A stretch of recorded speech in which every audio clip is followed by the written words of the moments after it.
Let's move on a little bit, just over the fence, if you like, into the business side of things. So my next question is, and it's a daft question.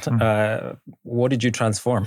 Yes, I think it's important to say that the first couple of years of my CEO tenure at Lego was not a transformation; it was a turnaround.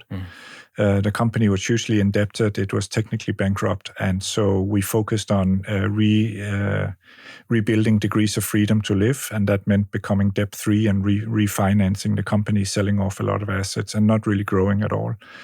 And then through luck or good insights from various people, we decided to set aside 3 years to become healthy.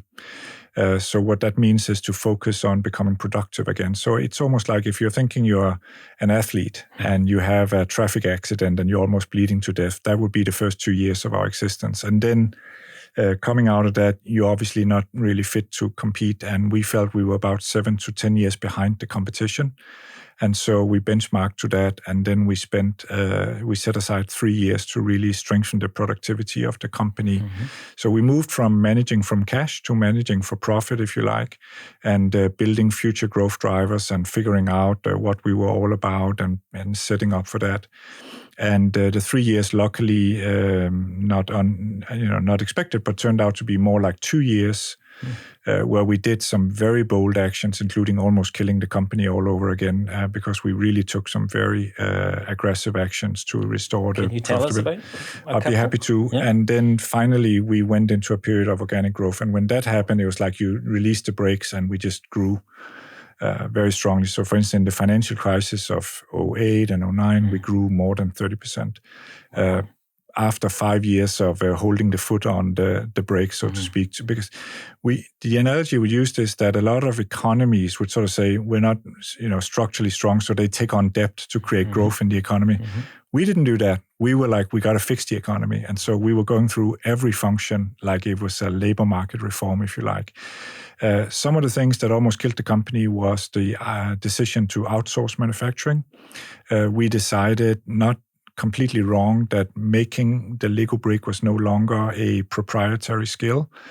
What we had no idea of, because we had a very changing leadership of supply chain and little experience, was that it's maybe not so hard to mold a brick, but it's a little bit hard to mold about 100 billion pieces in about 15,000 color and shape variations at that time, and manage inventories of those in an optimal economic and logistic way such that you can supply about 40% of your annual volume in the 6 to 8 weeks leading up to Christmas without any disruption, and not miss a customer order, because the margin is so high that you'd rather have a little bit too much and never miss a customer order than having too little and miss a lot of orders. Yeah.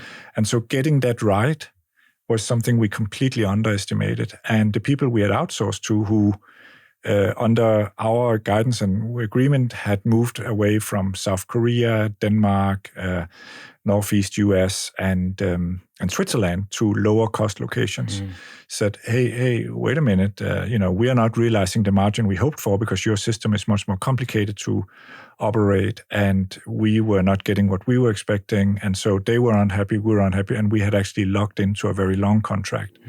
And so they held us up, and I had to spend a lot of time negotiating a very, very difficult withdrawal from those contracts. Fortunately, the team did a phenomenal job. And similarly, on the product innovation side, we did some very, very strong-armed maneuvering on the cost of innovation, the research, what we were all about, how to deliver products much, much faster, and so on and so forth. So a lot of fundamental research and efforts during that time. And it went wrong occasionally, and fortunately it went more right than wrong, but there were some very tough moments on that journey.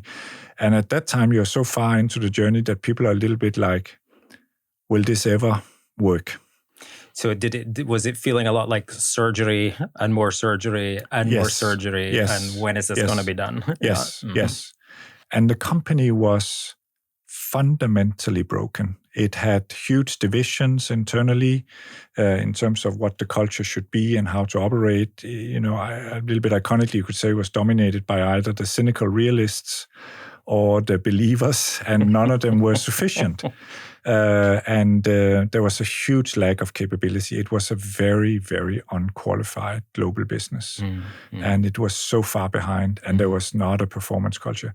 But the lesson to me that I learned the hard way was that you don't create a performance culture by giving a talk and saying, I would like to get a performance culture.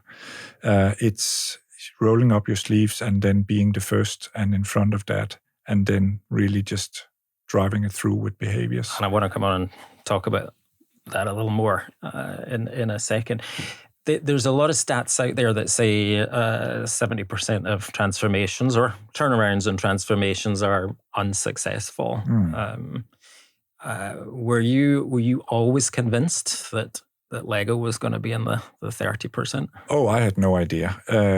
I was thinking if we should stay at 700 million, because we were dropping in top line and restoring the profitability. My statement was, which I strongly believed in, was maybe we'll only be a 700 million euro business, but it can be made to be profitable.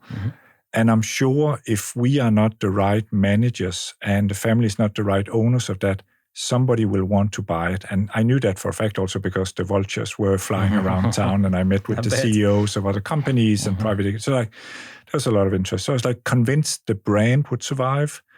But how big it could become, I had no idea, and I was very much in doubt about that. So there was not sort of a grand vision. There was a lot of push for we must have a vision to become number one, which is by now far exceeded, and so on. And I just said, guys, I'm only going to say what I feel I can say with some conviction. And I'm not about winning. I'm about doing something quite meaningful. That's my style. And I'm sure we'll do something very meaningful, but how big it will become, we don't know at this point in time.